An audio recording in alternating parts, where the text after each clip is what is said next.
नमस्कार प्यारे दोस्तों, आप सभी का स्वागत है स्वामी विवेकानंद स्टडी सर्किल प्रयागराज में।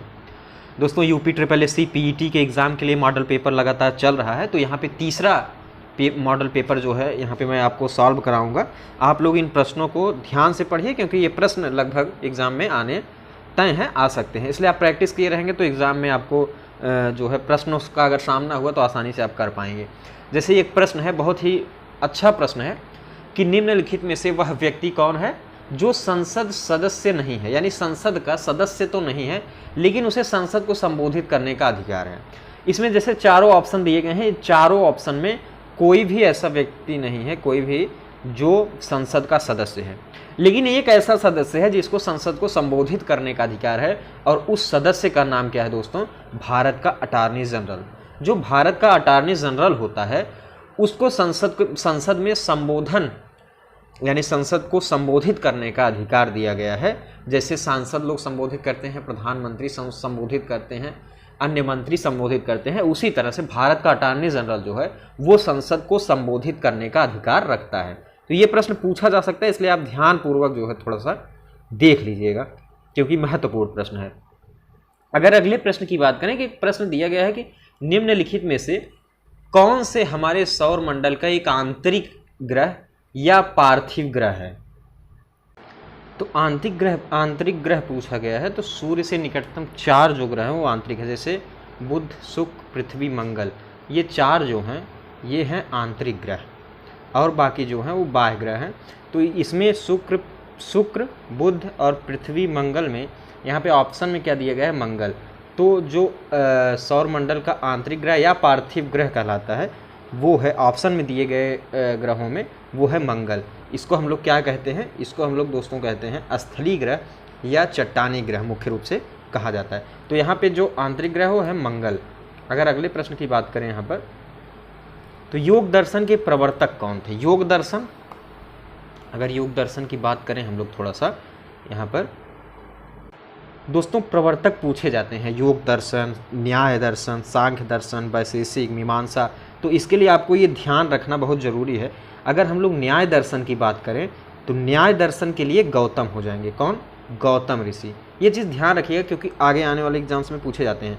दूसरा एक और दर्शन हमें ध्यान देना है, सांख्य दर्शन, जिसके कौन है? कपिल। जिसके प्रवर्तक कौन है? कपिल जी। और वैशेषिक दर्शन की अगर बात करें यहाँ पर, वैशेषिक, इसको नोट कर लीजिएगा आप। वैशेषिक दर्शन की बात करें तो वह है दोस्तों कणाद। कौन है? कणाद मुनि। और मीमांसा की बात करें, मीमांसा, तो इसके कौन है? जैमिन। जैमिन, ये चीज़ आप ध्यान रखिएगा। और योग दर्शन की बात करें तो योग दर्शन के जो प्रवर्तक हैं वो हैं महर्षि पतंजलि। अगर आप ध्यान दें थोड़ा सा तो योग से जुड़े बाबा रामदेव जी हैं और उनकी एक कंपनी चलती है, उस कंपनी का नाम क्या है? पतंजलि। इस तरह से एक ट्रिक से आप याद कर सकते हैं। तो महर्षि पतंजलि जो हैं वो योग दर्शन के प्रवर्तक यहाँ पर हैं, तो ये चीज़ आप ध्यान रखिएगा। अगला एक और प्रश्न देखें कि भारतीय हरित क्रांति, यहाँ पे आप देख सकते हैं कि भारतीय हरित क्रांति के दौरान निम्नलिखित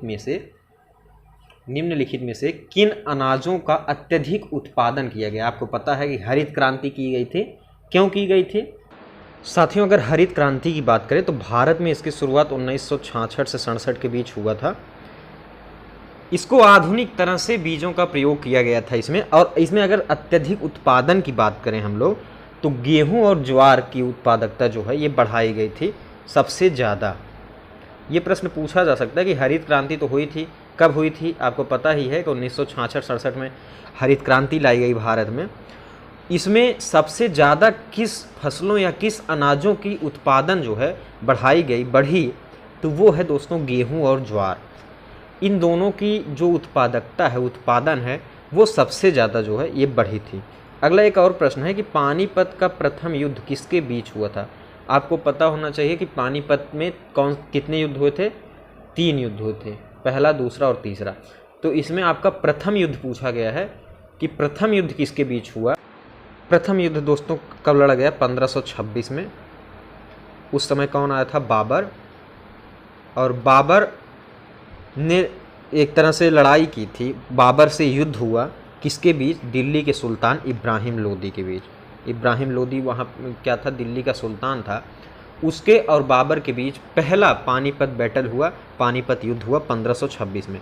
तो यहाँ पे ऑप्शन नंबर दूसरा वाला जो है ये सही हो जाएगा।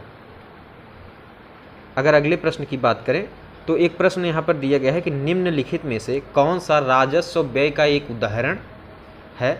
फैक्ट्री सेट का निर्माण, या फिर ज़मीन की खरीद, एक प्रिंटर की मरम्मत, या फिर एक नई मशीन की स्थापना। दोस्तों यहाँ पे अगर हम थोड़ा सा बात करें, थोड़ा सा हमें समझना पड़ेगा यहाँ पे राजस्व व्यय और पूंजी व्यय में अंतर।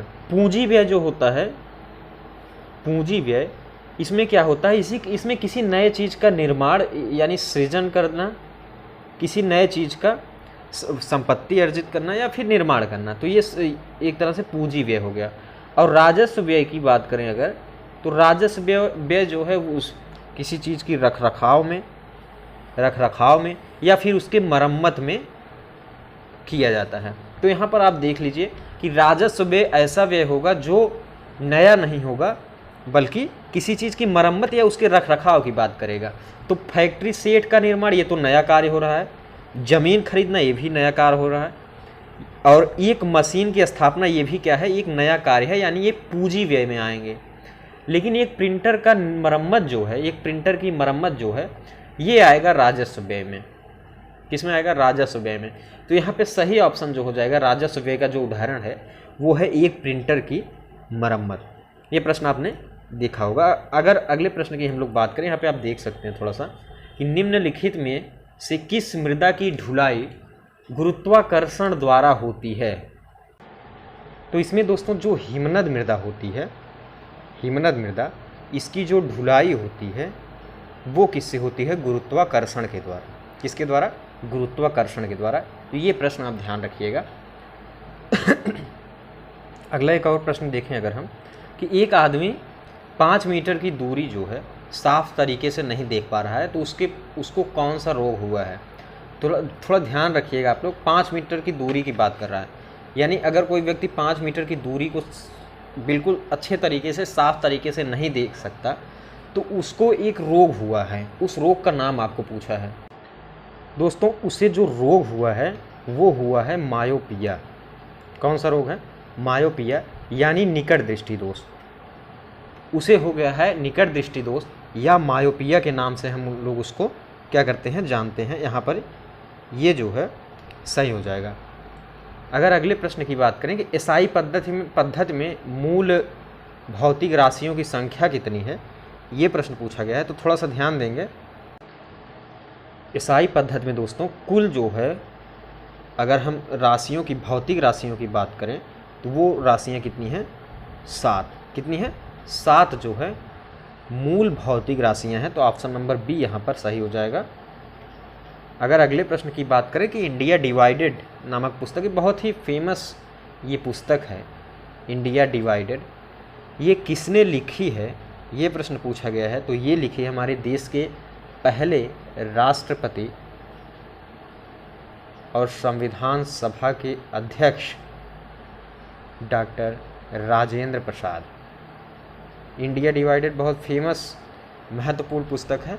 मैं पुस्तकों का जो इम्पॉर्टेंट महत्वपूर्ण पुस्तक हैं उनको एक सूचीबद्ध तरीके से आपको बता दूंगा, ताकि आपको याद हो जाए। अगर किसी भी एग्ज़ाम में वो पूछा गया तो आप बिल्कुल आसानी से कर सकें। तो यहाँ पे तीसरा वाला ऑप्शन बिल्कुल सही हो जाएगा, डॉक्टर राजेंद्र प्रसाद। और जो भी हमारे साथी चैनल पर पहली बार विजिट कर रहे हैं, पहली बार पहुंच रहे हैं, वो लोग चैनल को सब्सक्राइब कर लें।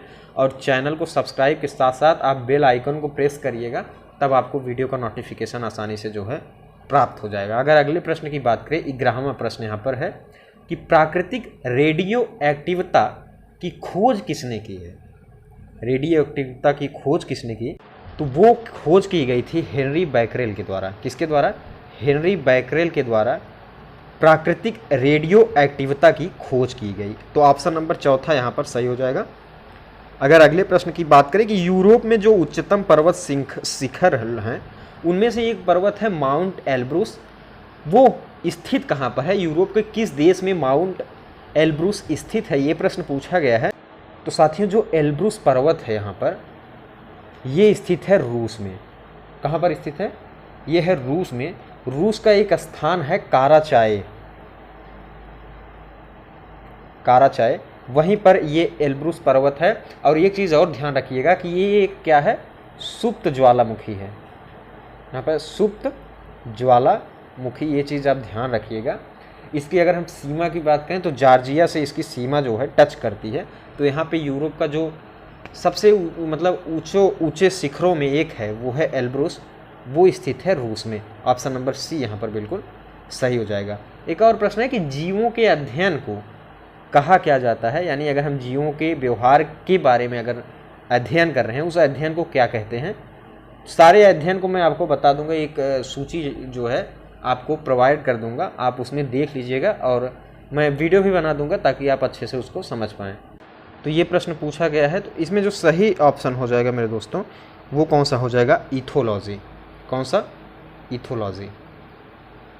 जीवों के व्यवहार के अध्ययन की बात करें तो उसे हम लोग इथोलॉजी के नाम से जानते हैं। तो ये महत्वपूर्ण प्रश्न मैंने आपको बताने की कोशिश की। मॉडल पेपर नंबर 3 था, यहाँ पर तीसरे मॉडल पेपर को हमने सॉल्व किया।